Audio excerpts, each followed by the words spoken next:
परेशान तो रहूंगा ही पार्वती। आखिर एक बेटी का बाप जो ठहरा पार्वती, अब उसके हाथ पीले करने का समय आ गया है। पर हमारी आनंदी तो अभी सिर्फ 2 साल की है। अभी तो उसके पढ़ने लिखने और खेलने कूदने के दिन हैं। देख पार्वती, लड़कियां पराया धन होती है और जितना जल्दी इन्हें घर से विदा कर दे उतना अच्छा है। कल से आनंद की पढ़ाई लिखाई बंद। पर बाबू, इसमें मेरी क्या गलती है? आप मुझे पढ़ाई करने क्यों नहीं देते? तेरी गलती है कि तू एक लड़की है। लड़का होती तो क्या बाबू? लड़का होती तो क्या? ऐ लड़की, ज्यादा जबान ना चला, नहीं तो जबान हलक से खींचकर बाहर निकाल दूंगा। बाबू, मैं पढ़ लिख कर कुछ बनना चाहती हूँ। मेरी पढ़ाई ना रोको बाबू। आनंदी, तुझे पढ़ना है तो पढ़, लेकिन सारी उम्र बाप की छाती पर यूं बोझ बनकर ना बैठ। पर बाबू, अभी तो मेरी उम्र पढ़ाई लिखाई की है। मुझे पढ़ लिख कर डॉक्टर बनना है। पढ़ाई पढ़ाई पढ़ाई, आज तो मेरी किताबों का काम तमाम करके ही छोड़ूंगा। ये ले। नहीं बाबू, मत पढ़ो बाबू। छोरी। नहीं बाबू, नहीं। बाबू, ये तुमने क्या किया? तुमने मेरी इन किताबों को भी नहीं पढ़ा बाबू। मेरी किस्मत फाड़ दी, मेरी किस्मत। ये काफी किताबें ना सिर्फ छोरों के हाथ में अच्छी लगती है, लड़कियों के हाथ में तो सिर्फ मेहंदी अच्छी लगती है, मेहंदी। पर बाबू, मैं लड़की हूँ तो क्या हुआ?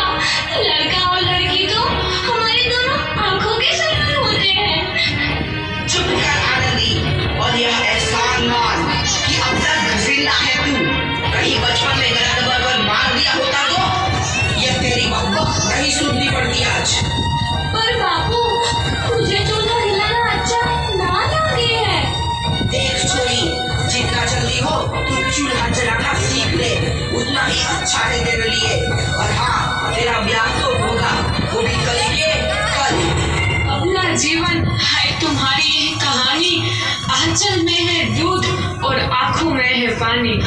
मुझे माफ कर दे बेटी, तेरे बापों के जिद के आगे मेरी एक न चलेगी। माफ कर दे बेटी, मुझे माफ कर दे। इस प्रकार मात्र 9 वर्ष की छोटी उम्र में आनंदी का विवाह गोपाल राव जोशी से हो गया। बाल विवाह एक सामाजिक कुरीति है और इस कुप्रथा का शिकार होना पड़ा आनंदी को। 5 वर्ष बाद आनंदी 14 साल की हो गई है। उसके घर एक शिशु ने जन्म लिया है। देखते हैं आगे क्या हुआ। देखिए ना, इसे क्या हो गया? इसका माथा तो अंगार की तरफ तक रहा है। इसे तो बहुत तेज बुखार है। आप बिना कुछ भी बोलते हैं, दीजिए मुझे।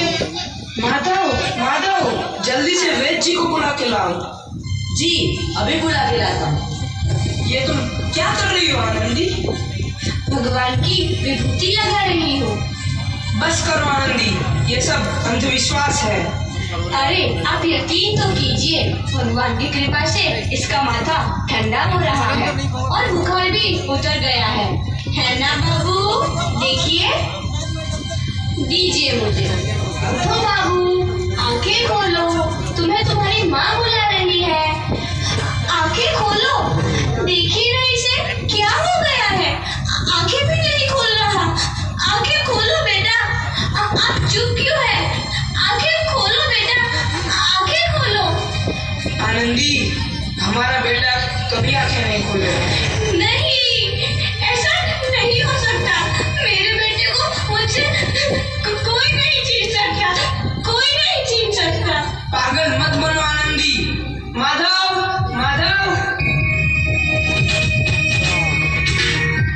आनंदी, बंद करो ये पागलपन।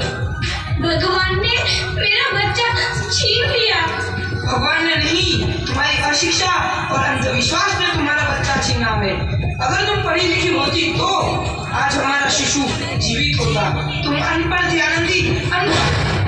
नहीं, अब मैं अनपढ़ नहीं रहूंगी मैं अनपढ़। मैं पढ़ूंगी ताकि कल किसी और आनंदी को इलाज की पाँव में अपना बच्चा ना खोना पड़े। शाबाश आनंदी, और यही तुम्हारे अपराध के लिए प्रायश्चित भी है।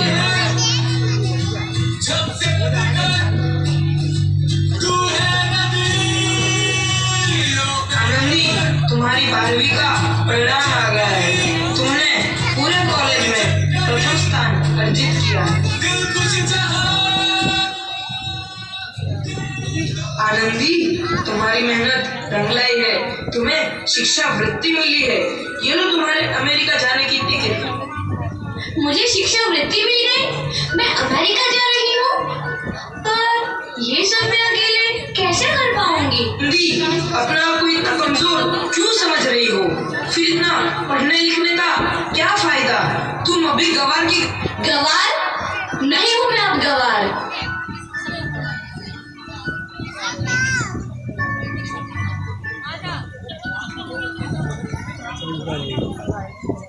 तो इस प्रकार 7 अप्रैल 1883 को आनंदी अमेरिका के पेंसिल्वेनिया के लिए रवाना हुई और 3 साल बाद उन्होंने डॉक्टर ऑफ मेडिसिन की उपाधि प्राप्त कर ली। इधर आनंदी के पिता की तबीयत बहुत खराब है। आगे क्या होता है देखते हैं। लगता है अब मेरे जाने का समय आ चुका है। अब मैं नहीं बचूंगा। ऐसा मत बोलो। शहर के सिटी हॉस्पिटल में अमेरिका से डिग्री लेकर कोई बड़ा डॉक्टर आया है।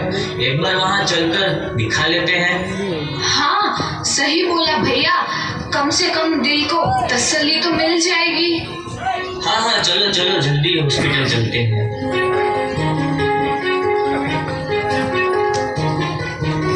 इस मरीज की हालत तो बहुत ही खराब है। कोई चमत्कार ही इसे बचा सकता है। ऐसा मत बोलो भाई। डॉक्टर साहब कब तक आ जाएंगे? लो आ गई डॉक्टर मैडम। डॉक्टर मैडम जल्दी देखिए, मरीज की हालत बहुत ही खराब है।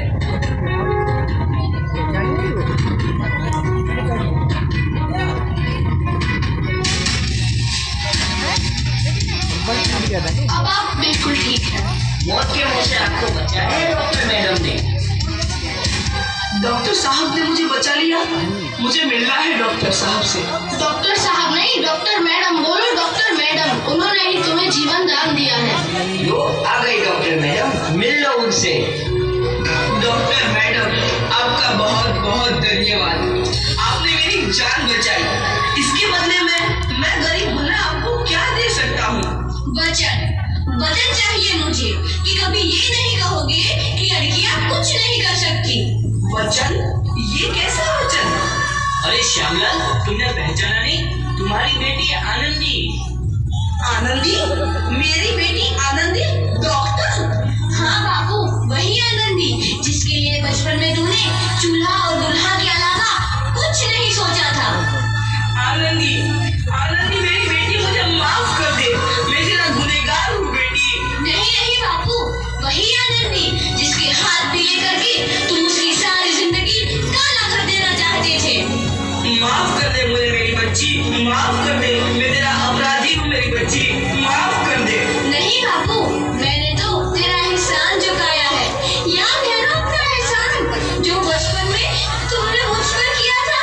ताने सुना कर जीते जी मार डाला था मुझको। अब बोल, और किस को मारेगा? आनंदी बेटी, मुझे माफ कर दे मेरी बच्ची। मैं तेरा गुनहगार हूँ। बाबू, आपने ही तो बोला था किताबें सिर्फ बेटों के हाथ में अच्छी लगती है, बेटियों के हाथ में तो सिर्फ मेहंदी। बेटों और बेटियों में फर्क करना तो आंखों में फर्क करने समान है। एक का पढ़ना और दूसरे का ना पढ़ना सामाजिक अंधकार है बाबू, सामाजिक अंधकार।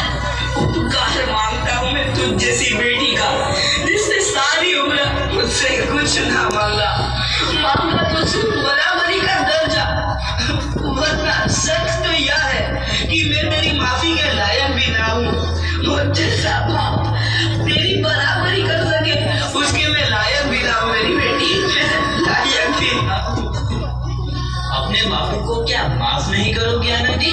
माफ कर दो आनंदी, माफ कर दो। सुबह का भूला यदि शाम को घर लौट आए तो उसे भूला नहीं कहते।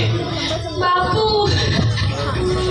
इस प्रकार आनंदीबाई जोशी ने अपनी मेहनत और अटूट इरादे से न केवल भारत की पहली महिला डॉक्टर बनी, बल्कि आगे चल के उन लड़कियों के लिए सुनहरा रास्ता दिखा गई जो जीवन में कुछ करना चाहती थी।